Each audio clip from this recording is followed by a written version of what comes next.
J'ai analysé de fond en comble le titre On My Mind de Diplo et Sidepiece. On va aussi plonger deep dans le mastering parce qu'on a de l'info online. J'ai trouvé quelle est la chaîne master, par qui ça a été fait. On va pouvoir voir tout ça et vous allez voir que, de nouveau, il y a des petits trucs qu'on n'aurait pas pensé trouver.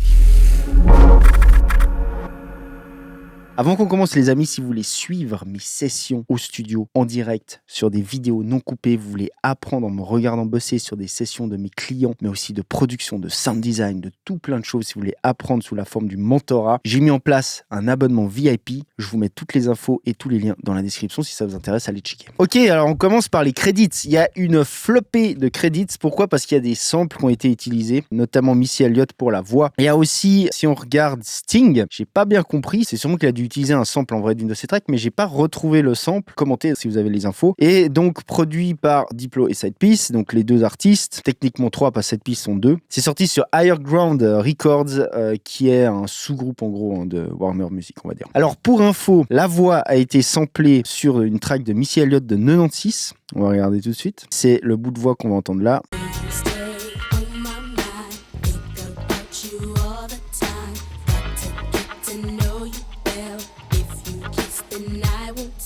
Ok, donc la voix a été pompée là-dessus. Et l'autre sample, c'est ça. Donc en fait, c'est une sorte de sample pack, si j'ai bien compris. Hein. Donc c'est le Didi Vox 125G OA.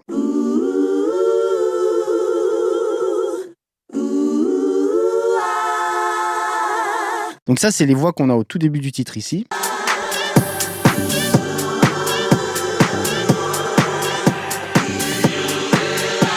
Ok, et après, quand ça drop, on a le On My Mind qui est ça.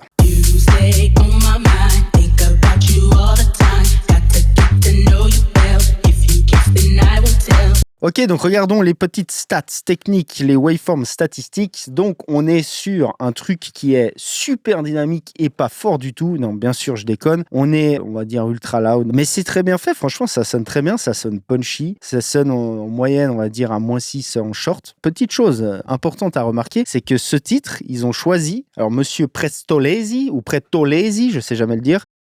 Luca Pretolesi. Alors, je ne sais pas si c'est lui spécifiquement qui a choisi. En tout cas, le titre a une marge en pic. Hein. On est à -5 en moyenne. Il y a même des moments où on est à -7. On va leur pic. Hein. Et donc, on n'a pas de trou pic au-dessus du 0 dans ce titre. Sincèrement, c'est très rare. Là, ils ont choisi de le faire. Si vous regardez un petit peu ici, hein, on peut voir qu'il y a des passages ici où on tape à -5. Ok, et il y a des passages où même ici, on tape à -7. Et une petite dinguerie que j'ai trouvée, sincèrement je ne comprends pas, c'est que quand ça reprend ici au drop, théoriquement on voudrait rebalancer au max entre guillemets, donc à -5, mais ici non, ils ont choisi de laisser à -7 jusqu'au passage où la voix revient. Je sais pas pourquoi sincèrement.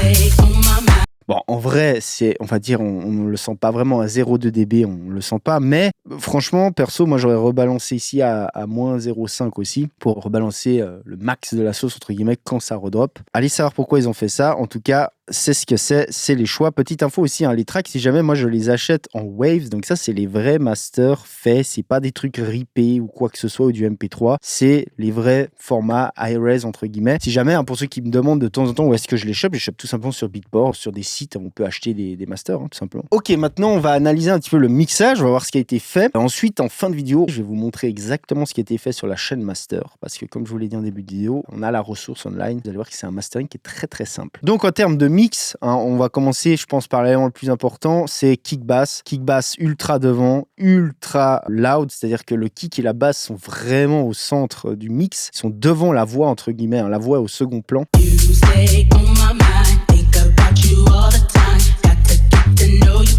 Donc c'est logique, hein, c'est du bon sens, c'est clairement quelque chose qui a été fait pour danser dessus, pour écouter ça sur des gros sound systems. Ben bon, je vous apprends rien là-dessus. Très clairement, kick, basse sont devant, full mono, il y a absolument rien de stéréo. Ça c'est assez classique de Pretolesi, de ce que j'ai vu, hein, il aime bien tout foutre en mono assez haut, hein, jusqu'à 150-200 par là, des poussières. Regardez si on écoute que le side. Hein.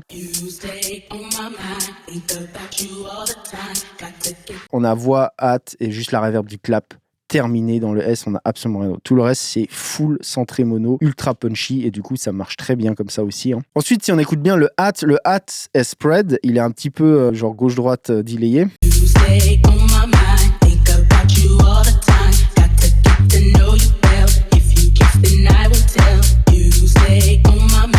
Il y a une sorte, on va dire, de truc à base de S-Effect ou un truc similaire, hein, c'est-à-dire que c'est spread. Le clap, pour le coup, lui est centré, mais il a vraisemblablement une petite reverb. Hein.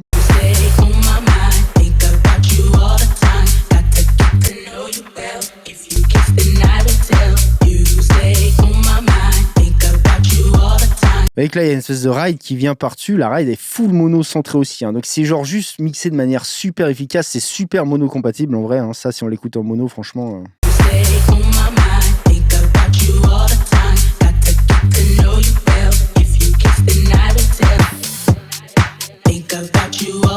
On a les tricks classiques, on coupe les basses sur le kick, dans les breaks, etc. Et donc voilà, sincèrement, rien d'autre à dire, c'est juste bien exécuté, bien posé. C'est très simple, mais c'est efficace, ça fonctionne, on ne demande franchement pas plus en vrai. Hein. Maintenant, on va se focus un petit peu sur la voix. On a l'espèce de ouah, le sample du début, qui lui est très stéréo déjà par défaut, on l'a entendu sur le sample. Hein.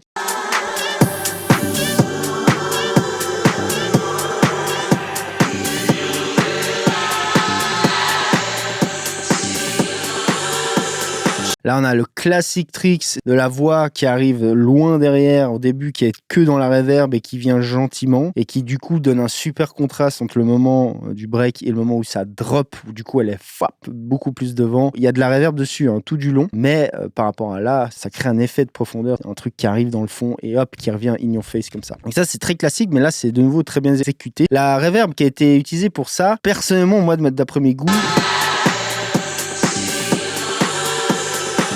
je suis pas ultra fan, elle est un petit peu bright cette reverb, c'est-à-dire qu'il y a un petit peu trop les dedans, c'est pas ultra joli, je trouve personnellement, ça aurait pu être un peu plus smooth peut-être, un peu plus diffus comme ça, mais bon, ça après ce n'est que mes goûts et mes couleurs. Hein. Et la voix donc après quand elle drop, on a une voix qui est full devant avec une reverb. Hein.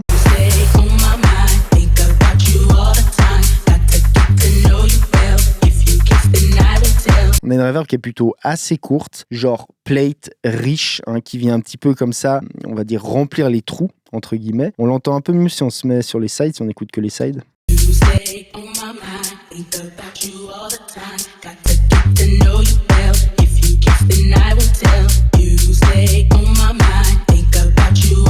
De ce que j'entends, bon, c'est toujours un petit peu hypothétique parce que, sincèrement, là, on écoute le mix entier. De ce que j'entends, on dirait une reverb assez courte, genre 1 seconde, un truc comme ça, genre plate, très riche et avec un prix délai assez élevé hein, qui sépare bien la reverb de la voix. En vrai, c'est les classiques tricks sur la reverb, mais ça marche bien. La reverb, elle est placée juste où il faut. C'est bien mixé, hein, dans le sens où la reverb, elle est là, on l'entend, mais en même temps, elle est pas trop devant, elle fait pas non plus partir la voix derrière, etc. Enfin voilà, c'est de nouveau, ça, c'est tout des trucs un peu basiques. Autre que ça, sincèrement, la voix est tout le long pareil. C'est-à-dire quand ça drop, bon, elle est devant, elle est au même emplacement, elle bouge pas. Hein.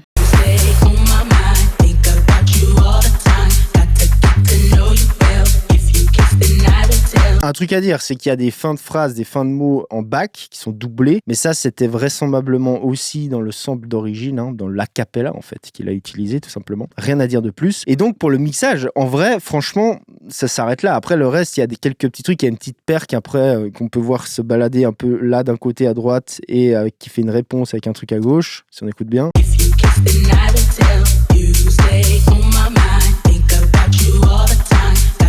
À gauche, il y a une espèce de reverse comme ça, et là, un espèce de truc à droite. Bon, voilà, c'est des tout petits détails. Et voilà, hein. Et sincèrement, le mix est là. Dans les breaks, il y a une espèce de string posé, genre samplé, loupé.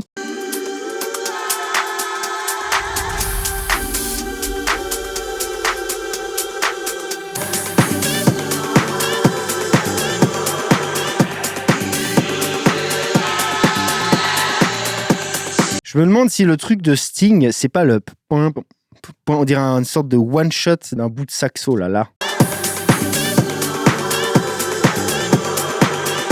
Je me demande si s'il n'y a pas un rapport avec ça pour l'histoire de Sting. Bref, encore une fois, si vous avez l'info, mettez dans les commentaires. Et ensuite, le final drop, on a une part où il n'y a plus la voix, contrairement à tous les autres drops, où là, ils changent, ils ont switché. Il y a une espèce de bass synth, on va dire, qui vient là, qui lui est très large, très genre spread comme ça à mort.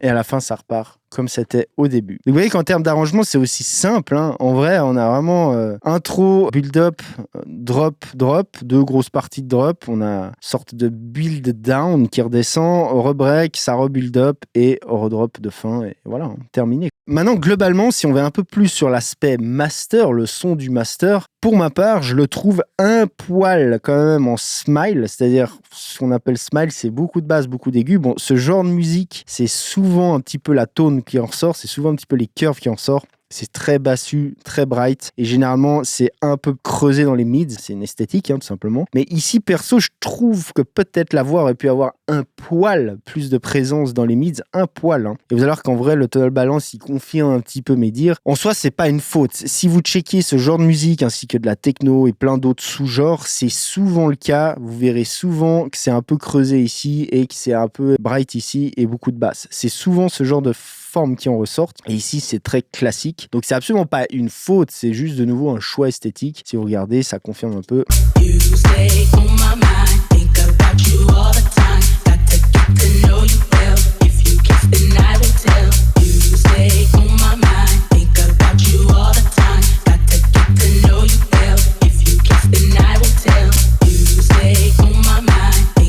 Je vous donne un petit trick de côté vite fait, c'est que en fait quand vous avez plusieurs curves, ici par exemple, peu importe la curve, que ce soit qu'on part à, je sais pas, Skrillex de Ratata, au top 100 de 2021 techno, à l'album entier de Skrillex, ça c'est la moyenne entière, enfin peu importe, au final on est toujours un peu faiblard ici. Encore une fois, on n'est pas obligé de fit 100% dans la curve, hein, c'est ça qui donne une vibe, une couleur aussi au morceau, et là c'est très clairement une vibe qui a été voulue, parce que vous allez voir que la chaîne Master, en fait, très clairement, a créé ça, hein. Et donc c'est comme ça, tout simplement. Si vous regardez cette vidéo et qu'on est entre le 11 et le 31 novembre, il y a des grosses offres Black Friday comme il n'y a jamais autrement dans l'année. Donc si ça vous intéresse, si vous voulez vous former, allez checker, je vous mets tous les liens en dessous. Sachez que c'est des offres qui durent qu'une semaine à chaque fois, donc elles se renouvellent et elles changent. Si vous voulez une formation en particulier, il faut vraiment que vous checkiez parce que ça reste pas longtemps. Je vous mets tous les liens en dessous dans la description. Alors ici, il y a une vidéo sur YouTube qui montre Prestolesi, qui montre ce qu'il a fait sur le master. Le premier élément dans lequel il passe, en fait, c'est Better Maker Mastering V1.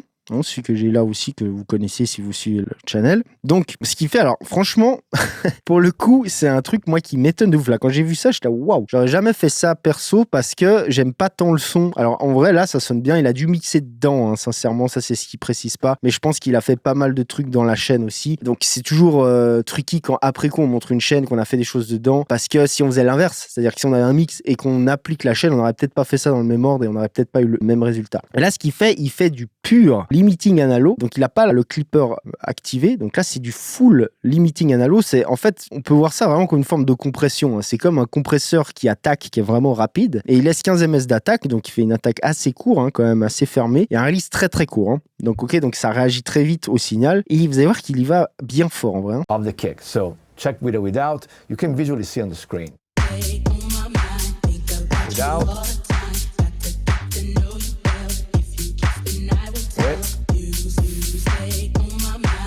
And what I love about analog limit. Ok, alors après ce qu'il explique c'est que ça tient le mix et c'est vraiment vrai. Là quand il fait avec et sans, avec ça glue vraiment le mix parce que voilà, c'est encore une fois une forme de compresseur. Alors pour info, le Better Maker V1, moi ça fait des années que je l'utilise, hein, vraiment quotidiennement, entre autres aussi avec le V2. J'adore cette machine. La partie limiting, c'est super clean. On peut vraiment y aller comme un port, beaucoup limité ou compressé entre guillemets. Ça a vraiment une patine, un son glue qui est assez agréable. Ça, c'est vrai, quoi. Moi, d'ailleurs, souvent, je l'utilise avec une attaque un peu plus ouverte, hein, genre 30, 40, 50 ms, un release rapide. Je ne clippe pas et derrière, je vais soit clipper mon converto pour attraper ce qui passe, soit reclipper et re-smasher ça avec le Better Maker V2, par exemple. Et un truc à noter aussi qui est très important, c'est qu'ici, il utilise ça en MS, hein. Donc, en gros, là, il compresse que le M, hein. Le S n'est absolument pas touché, hein. Donc, ça, c'est aussi un facteur à voir. Alors, en deuxième, ce qu'il fait, c'est qu'il revient dans la box, hein. Il revient, c'est-à-dire dans l'ordi, et il fait de l'expansion, c'est-à-dire qu'il rajoute des transients, il rajoute de la dynamique. Et il fait ça avec Projet, oui, pourquoi pas. C'est un bon tool qui marche bien. Donc il fait de le poivre, regardez un peu.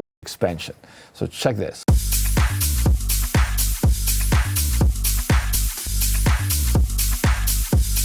Yeah.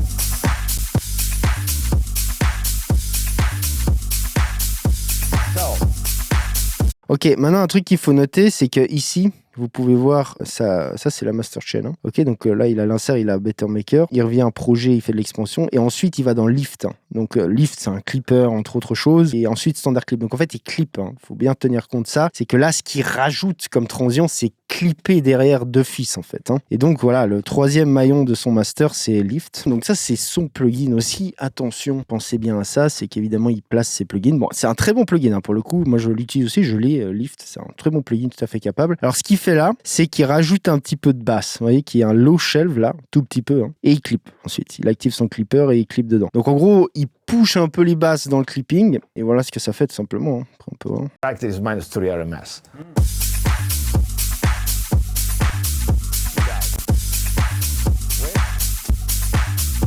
Now, look into the lift.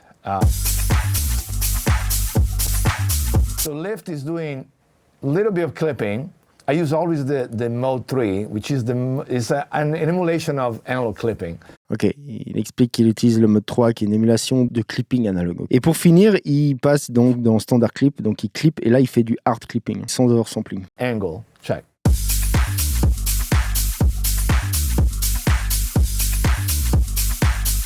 Donc voilà la chaîne, vous voyez que c'est une chaîne très simple. En gros là c'est une chaîne vraiment qui est là pour du loudness, hein, qui amène du loudness et de la glue. C'est un mélange en gros de compression hard en mode analo, expansion et on clip derrière pour obtenir le level. Et apparemment, de ce qu'on sait, en tout cas, c'est ce qu'il y avait sur la chaîne master. Maintenant, bien évidemment, il ne faut pas oublier le fait que là, on voit bien qu'il a toute la session. Il a évidemment pas que touché le master, il faut bien tenir ça en compte, parce que comme je vous le disais avant, c'est important dans le résultat. Je ne sais pas s'il a mixé complètement le truc, mais en tout cas, ce qui est sûr, c'est qu'il a fait un stem master, entre guillemets. Donc, il peut aller corriger, il peut aller toucher des choses dans le mix, ce qui a une énorme influence sur ce qui se passe sur le master, encore une fois. Voilà les gars, si vous aimez cette vidéo, lâchez des pouces en l'air, lâchez des commentaires. Si vous voulez d'autres vidéos sur des analyses de mixage et de mastering complètes comme celle-ci, je vous propose cette playlist. Les gens, c'était Igor chez Disrupt Studio. Je vous dis à plus. Ciao.